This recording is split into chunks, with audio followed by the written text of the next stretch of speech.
Once again then folks, we are at the beautiful Cudmore Fisheries on the Panama Canal, and have you seen the state of the weather? It is absolutely phenomenal. No good for strawberry blonzo, so I've had to apply some Amber Solaire, me and the CEO.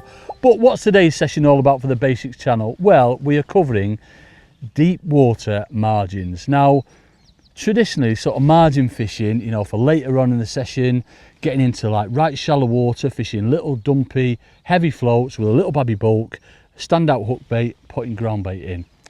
But the last sort of like, certainly a couple of years for me, I've found it far better going into sort of deeper water. You know, a lot of these fisheries now where you can't obviously garden, you're going to have to deal with what you've got, and quite often the vegetation, certainly like obviously when it gets warmer, the vegetation's growing, it's forcing you to go out that little bit deeper, and it's the opposite to what you think you do in shallow water. Rather than fishing right nice and positive and heavy, you're fishing a lot lighter, and then you're setting like little babby traps, hardly feeding any bait. Kept it really simple today with the bait, which we'll go through in a sec.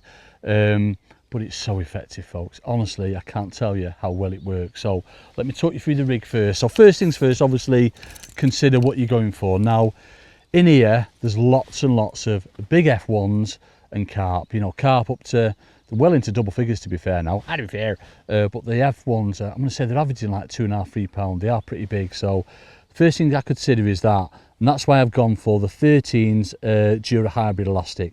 Absolutely bang on for F1s from £2 plus, and also carp. You know, if it was just carp I was after, I'd go to a 15s or even a 17s, but with F1s this elastic is absolutely phenomenal. Mainline, 0.18 mainline as always, AccuPower, couple of little babby back shots just above the float. Now if you notice how I like to normally have a long bit of line pull tip to float, this time we've only got, what's that, sort of 9 inches, something like that. And I'll explain that why when we get going, but basically I want to get right into the features and I want to be quick into the bites. Back shot's a lot closer to the float than what it normally is. Now look at the float that we're using. So 4x10s, even in sort of like what we got, 3 foot of water, a 4x10s floats, where you think you go a lot heavier, you know, to eliminate line bites and that. This style of fishing, deep water margins, is all about your feeding. You've got to get your feeding right. Which I'll come to that in a bit because I'm waffling. But basically coming down the rig, literally all we've got, so a foot under the float, we've got a number 10 shot, and then 4-inch intervals, so another number 10 shot, another number 10 shot, another number 10 shot, and then we've got our hook length. So 0.18 mainline, and I've got a 0.16 4-inch hook length, AccuPower hook length. Hook wise, we've got a size 16s, a GPMB to a little babby band. So a little bit heavier than what you'd normally fish, but what you've got to consider is the time of day you be down these margins, that's when you want to get job done. Yeah, certainly match conditions, you know, you're looking to catch these bigger fish, and you want to make sure that, you know, nothing untoward, you're not getting snapped or anything like that. So gone are the times when you can get away with 0.12, which you can out in open water. So that's the rig, really, really simple. Bait wise, and how it's so important, I've gone for literally a tub of 6mm copping pellets. Really, really simple. Now feeding wise with them, so traditional situations of fishing the margins, ground bait and micros, the two worst baits that you could think of for fishing or feeding in depths over 2 foot. The other thing as well is when you're fishing into, you know, sort of reeds, which we've got a few reeds where we're fishing, you ain't got a clue where that small particle bait is ending up. Certainly with ground bait and micros, you get them big fish, them big surface areas coming into your swim, wafting the fins. Your bait is flipping, it's going all over the place. And that is why in a wanna that you will be getting liners if you're feeding that kind of bait in that depth of water. So stick to bigger, heavier baits, and all we're going to be putting in is sort of like 6 to 10 pellets. That's all we're going to be putting in, but it's how you put them in as well. There'll be no loose feeding whatsoever. What I'll be doing is sneaking the bait in. The only time I'll loose feed is as soon as I've hooked one, I'll pick a few up, throw them in. Not worried about accuracy. I just want to get that noise going in, get them fish settled again, so that when I go back in with my pot, I can really sort of zone them fishing to where I'm actually fishing. And that's as simple as it gets, folks. What I'm going to do, I'm going to swivel around on my box. I'm going to show you where I plumbed up to, where I am on the body of the float, what the slope's like, how we're going to feed it, and hopefully we're going to catch some fishes. So let's go and catch some.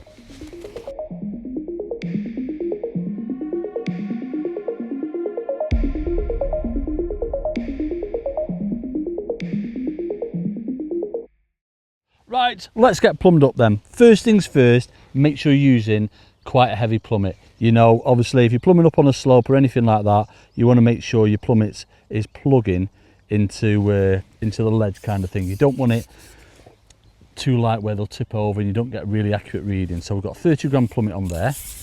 Next thing is we're just going a little bit further away just for commotion and things like that. Obviously there'll be some venues where you can draw them closer to you, but I always like to go a little bit further away just to give myself the best chance of getting more bites really.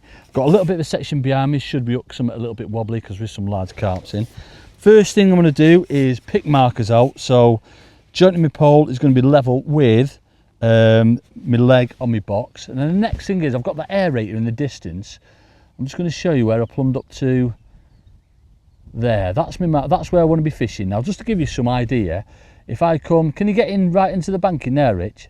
Yeah, so you can see there how that ledge is just coming up. Yeah, now I can't actually see me float there because it's behind some reeds, but this is what I want to get across with you. How fishing in this deeper water on the slope is so important as long as you're getting the feeding right. That's where I want to be, so that's where I want to end up, and I am there right on the left hand edge of that aerator. If I come out into the water a little bit, you see how it just drops off. It's not a massive slope, not really steep or anything like that, but it's just gradually just getting that little bit deeper all the way out. Yeah, so obviously fish do like cover, and like if I was going down there to reed again, I still wouldn't bother me at all. I still try and find the same depth. The fish do love that cover. It's all to do with your feeding. So I'll just come back on that, make sure I'm right on it. So halfway down the body there, which is absolutely perfect.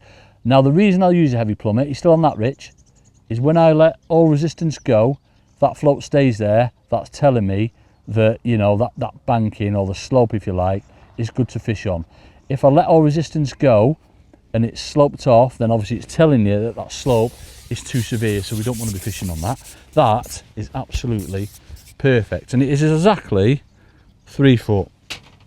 So I'll put that hook back into the bottom of there, and it's 3 foot. Yeah, you see 3 foot on the side of my pole, literally just a tiny little bit over 3 foot depth.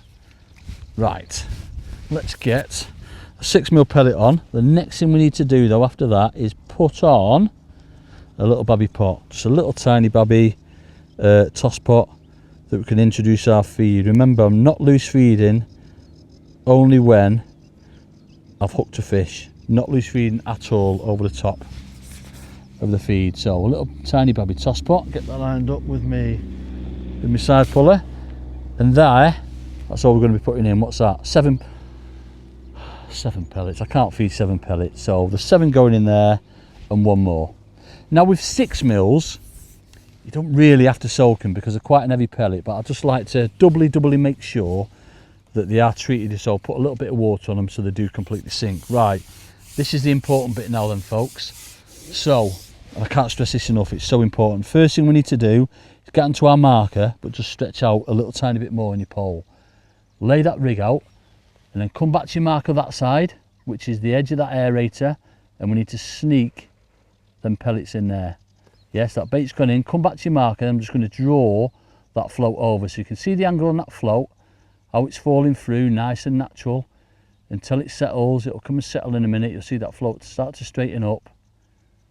And then what you can do is, see, we've got the shadow of the pole there, it's a blooming nightmare, but what you can do, that wind's really blowing it into the banking, is bring your pole the other side. But if I did that today, that float's going to want to move out a little bit. And this is the beauty of this deep water margin fishing with baits that I'm feeding, you know, big selective baits like 6mm pellets, is that you're waiting nice and patient for a bite. That's my blooming shadow in the pole there. But then you just get a nice fast dink and that's it, it's on, no messing. If I was to fish a heavier rig there, like even a 412, but something like a 414s, which is the norm for like margin fishing, it'd show up, there we go, nice fast bite, and as soon as you've hooked one, that's when I'm going to pick out literally 3 pellets there, just chuck a couple more in, just to get them fish back there and back and settled. What was I saying? If I was to fish a heavier float there, it picks up everything. Yeah, heavier float picks up everything. So you'd be seeing that fish come in and you get the line biting, possibly striking it. Whereas only feeding that amount of bait with a light float, fish doesn't feel any resistance at all, nails your bait, and you just see it as a quick bite. It's so good. Might be a carp this, you know. And this is the beauty of like fishing these margins, certainly this time of year, with bigger like selective baits like 6 mils, and obviously that elastic's coping perfect with it. And this is why you need to fish that little bit heavier. You can't get away with like 0.12s. I mean, obviously if the fish are really small, then you know the venues that you're fishing, go lighter, because obviously it gives yourself the better chance. But when you've got, I mean, look, you've only got to look at the colour in the water. The fish are like proper on the feed, and obviously the stamp of the fish as well, that'll allow you to fish much heavier than what you'd normally do. Look at it kicking all the blooming mud up here. Definitely a carp, this. Might be an angry F, no, it's not an angry F1. Carp. The proper fighting a bit, because the next thing on the agenda is spawning. So they're like really feisty at the minute, these fish. Surprised they've not gone yet, actually. That's a lovely, there we go. Lovely popular carp, and look where he is hooked. 10 out of 10. So it's probably 3.5 to 4 pound, right in the top lip. Bring him out with one. I can't bring him out with one hand. Let's have another go. There we go. Hoi! 4 pound. 4 pounds straight in, and he is going straight back in there. 4 pound 2 ounce to give myself. Let's go and catch another one of them. Shows you how blooming feisty they are, doesn't it? Now remember, folks, as always, if your hook bait's on, take it off. Take it off. Don't go in again. Don't listen to Jamie or Bagger. No, joking apart, you'd probably, well, you would. When there's a lot of fish there competing, obviously to be a little bit quicker, then just go straight back in there with that pellet on, it wouldn't matter. So another 8 pellets going in, bring that elastic back through, and then you're just repeating the same thing. So the only time you lose feed is as soon as you've hooked them, just let the fish gather themselves again, just get them back into the swim if you like, yeah?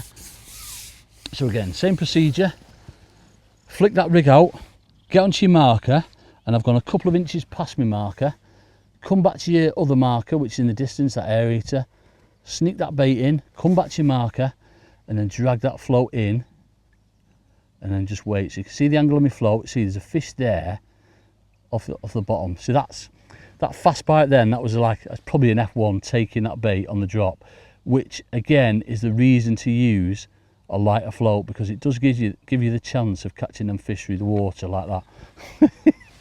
It's so good. Again, as soon as you've got one, get some bait. Oh, it's blooming fell off. I'm going to say, as soon as you've got one, get some bait in, and away we go. That pellet's still on. It was hooked. I said that was hooked perfect as well. It wasn't foul hooked, but it just shows you that was through the water. Put a few less pellets in. I put 6 in that time. Bring that elastic back through. But that's why it's so important to use a light float, so you can really, you know, catch them through the water if they want to feed that way. Again, ship a bit further past it, sneak that bait in, come back to your marker in your box, drag that float over, hold a tight line. As soon as you've got one, get that bait in. But that's the difference, yeah? By fishing a light float, holding a tight line, it allows you to see them bite through the water. If you're fishing too heavy a float, you're missing out on them, certainly when there's F1s in, you know what I mean? It's just amazing. I'm not going to use pull on this. I think this is an F1. It's just wrapped itself, I think, here, folks. Come on, F1s.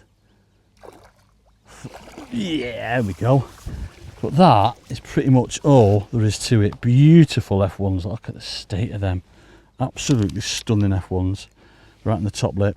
He's probably, what, pound 13 I'm giving him. Might be £2. And that in a oneer is like deep water margin fishing. I don't need to show you. You've seen like the two. I'm glad that happened actually, folks. That you've seen the two different kind of bites. So obviously if it's carp, a little bit more patient. Even though we didn't wait too long, I reckon it was in a minute, that carp. And F1s, and that is the beauty and why I want to get across fishing rigs like this, these light rigs in deep water, 410s in the margins, where you think you go completely the opposite. That's why it's so important, yeah? Certainly on days like this where the fish do sometimes want to come off the bottom, F1s in carp, holding that tight line. You saw that in the one. As that was falling through, we just have that bite just before the bait hit the bottom, and that's why it's so important to fish lighter floats but feed like we're doing. Yeah, you can't feed them little tiny particle baits in the depth of water like this. So go a little bit bigger. You know, meat works particularly well. Corn, you know, things like that, bigger particle baits rather than the small particles. I hope you've enjoyed that, folks. If you have, please don't forget to like, subscribe, hit the notification button, And that'll just give you a reminder when we're putting out these fantastic videos. But as we are, Rich is giving me the eye, he wants to go. It's pub weather, so I'm going to get some gear packed up, and then we are mainly going to be visiting the Manor in Arms, which is 1 mile in that direction. Until then, ta-ra!